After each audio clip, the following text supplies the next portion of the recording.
नमस्कार मंडळी, good morning. कसं काय? दुपारचे वाजलेले 1:30 आणि कामाच्या नंदामध्ये इतकी जास्त बिझी होऊन गेली होती, मला माहितीच नाही आज रामनवमी आहे म्हणून. मी आज कोणाचं तरी स्टेटस बघितलं व्हॉट्सअपचं आणि मग मला कळालं की आज रामनवमी आहे. सकाळचा ब्रेकफास्ट मी संध्याकाळी करते, म्हणजे 5:30 वाजता मॅगी बनवायला ठेवली. तोपर्यंत थंड दुधासोबत मस्त चोको चिप्सचं बिस्किट खाणार आहे.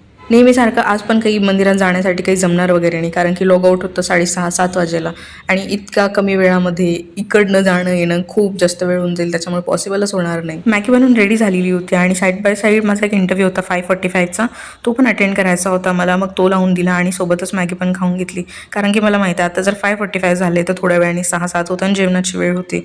मग तसं पण काही होणार नाही, त्याच्यामुळे पटकन बनवून खाऊन घेतलं. माझं लॉग आउट होईपर्यंत मग सगळेजण पण घरी आले आणि सगळे घरी आल्यानंतर सगळ्यांचं चाललं होतं की आज काय स्पेशल बनवायचं, कारण की आज मंदिरात जाणं पॉसिबल नव्हतं. तर मग असं होतं की नैवेद्य तरी काहीतरी चांगलं बनवायला पाहिजे पण देवासाठी. तर मग आम्ही डिसाईड केलं की पालकची भाजी, फिक्की खिचडी, पोळी आणि गोडमध्ये बनवणार होतं साबुदाण्याची खीर. मी नेहमी जेवण बनवत असते, मला एकच भीती वाटते की जर मी गोड बनवलं तर जास्त गोड होऊन जाईल आणि तिखट बनवलं तर जास्तच तिखट होऊन जाईल. गडबडीमध्ये काय झालं ना, सगळं ठेवलं देवाला आणि फिक्की खिचडीच ठेवली नाही. आता या मेनूमध्ये आणखीन एक गोष्ट ऍड झालेली, पनीरची भाजी. आमची जी फ्रेंड आहे ती खालच्या फ्लॅटमध्ये राहते, तर ती पण आज वरती जेवणासाठी आलेली होती, तर तिने आज बनवली होती. सगळ्या इकडच्या तिकडच्या गप्पा मारून मग मी बसले माझ्या गोष्टी आवरायला आणि रात्रीचे 1 वाजला, कधी झोप लागली काही कळालंच नाही.